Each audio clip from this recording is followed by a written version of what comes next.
Not there.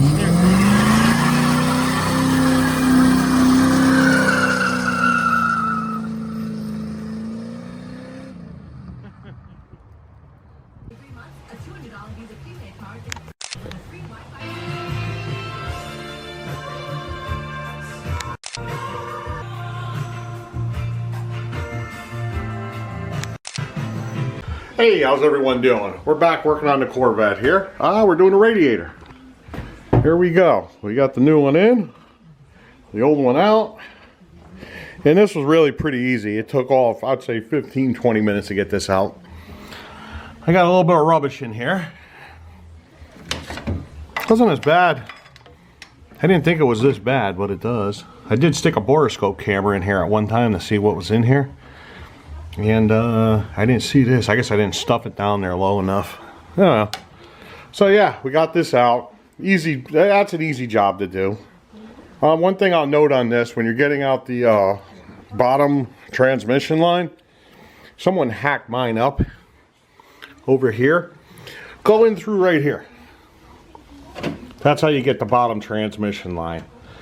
It looked like they did something here in the past. I don't know. I don't think they came from underneath here. You could lay down right here. You could stick your arm right in here, and the transmission line takes 2 seconds to pull off doing it that way. Everything else is self-explanatory. It's super easy. No difficulties whatsoever here. And there we go. Let's take a look at our Chinese radiator right here. I got it off Amazon, but it's the same ones they sell on eBay. It's actually the same brand that I put, if you watch my Cutlass video, I put one of these 3 cores in that. Yeah, so, yeah, it works good. It's been there for, close to a year now. It's fine. Yeah, so Chinese radiator. Yeah, you could see it. It's definitely a lot beefier than this stock one. This thing's pathetic right here. Be honest with you, this radiator looks like the same exact radiator that I took out of my Cutlass with the V6 in it. It looks like the same thing. It was way, way under what that car needed. Now it runs at 160, 180 all the time with the 3-core in the Cutlass. I'm hoping this will be somewhere around the same. We'll see. But yeah. Well, one thing you can tell on this is this has the plastic sides. The cores, they're a little bit thicker than what this one is, that's for sure. Wish I had something to compare it to. Let's see. No, I don't have anything handy here. These are a little bit thicker. Not much, but a little bit. That's how wide that one is. Big difference. There we go. Let me get a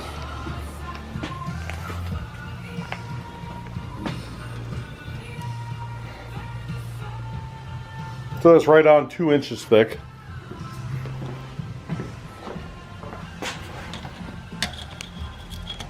This is 1 inch thick.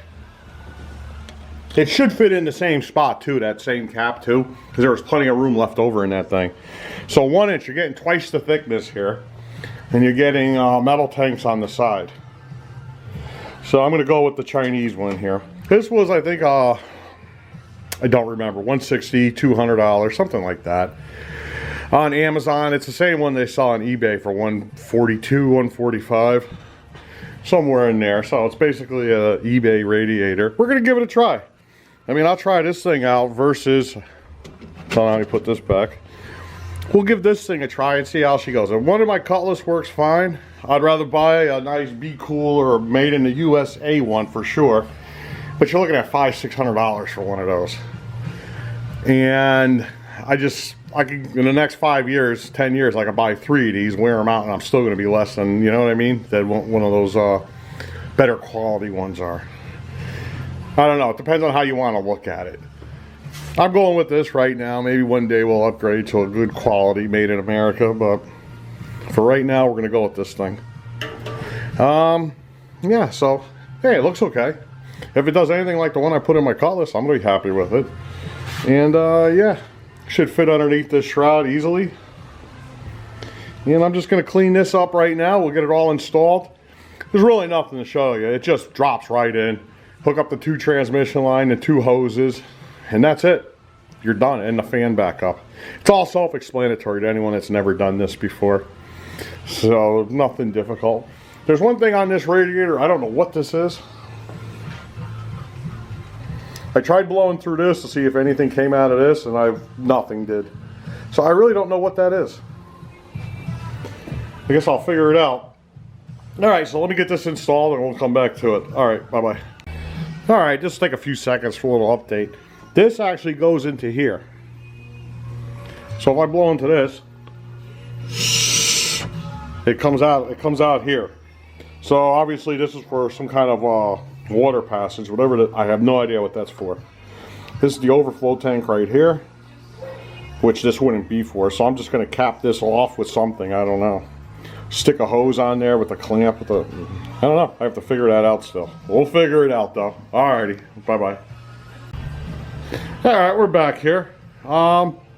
Just got back from the parts store. I got a heater core cap. I was actually gonna tap this and put like a brass cap on here or something like that. I called my buddy Mike up and he's like, oh no, get the heater core plugs. So here we go. Ran to my parts store. Guys had everything I needed. This is what they look like. Heater core plugs. So yeah, not bad at all. Yeah, so I guess that'll have to do, you know. If it ever leaks or anything like that, I can always just thread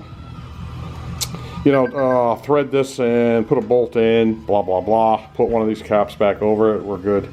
I think it's okay though, so we should be fine. Alright, so let me install this and we'll move on. Bye bye.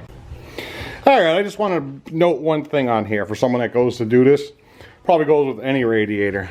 If you look down here, let's see if I can get in there.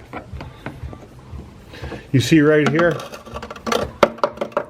this was closed in. There's a piece that went across here, and I just used a pair of dikes or wire cutters, I guess you could call them, pliers, whatever. And I just cut each side. Then I used the file, smooth them out on each side. And the only reason why you have to do that is for the drain plug right here. This one. I already have the drain plug out because I tried putting it in without the drain plug. And where the radiator positioned itself, it's right where that belongs. I tried taking the little knob off the drain plug too. It didn't make a difference.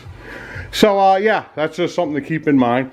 Took all of 2 seconds to just snap that off and then hit it with a file to make it look decent. So, alright, that's it. Just figured I'd give you a quick update. Bye-bye. Alright, I'm back. We had a hiccup. This tranny line down here is pooched. See it down there? It's just garbage. Whoever did this, someone had this out before and they just screwed it all up. So I'm cutting the tranny line right here. Where that license, I got an old ATV license plate there. I'm gonna cut that in half there, and then I'll buy a new piece, and then I will use a rubber hose to put it back together. So there we go. Not everything's easy.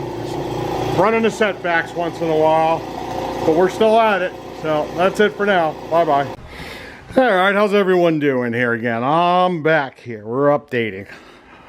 It's been about a week since I did I last left off. About 5 days. I've been too busy on other stuff. I wasn't able to stay on this. So I don't know where I left off, but we got the 3-core radiator in. It took a little bit of modifications here.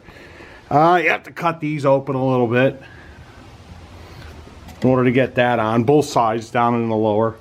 The radiator is thicker, so it was up against the shroud here.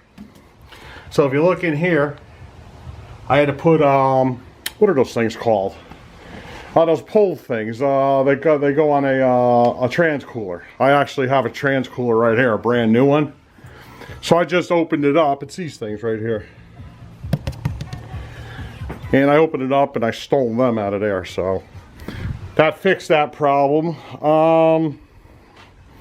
Yeah, I mean, we're all in here. little bit of a pain in the neck today. I had to fix the transmission line that was down there. You can see the rubber hose. I had to make a line that went into the radiator itself, and then I spliced it in over here. It's not my favorite thing to do, but it'll be okay. Yeah, I guess the other people that whoever worked on it before messed with that transmission line, and basically they just made a mess out of it. So I wasn't. You could barely spin the thing. You got to turn it with vice grips. So we got that all sorted out. This is all on. Everything's bolted on. Went back together pretty good, actually. I would say. Had to modify around the tank here. Same thing. Had to cut it down there too, where the lower radiator hose is. But other than that, everything went pretty smooth. I'm about to fill it up right now with coolant. I'll use this wheel to do the cutting. Any Dremel or anything like that should take care of it. So yeah, let me get going here, start filling this thing up, and let's see how she goes. We'll go from there. Alrighty, bye-bye. Alright, we got her installed.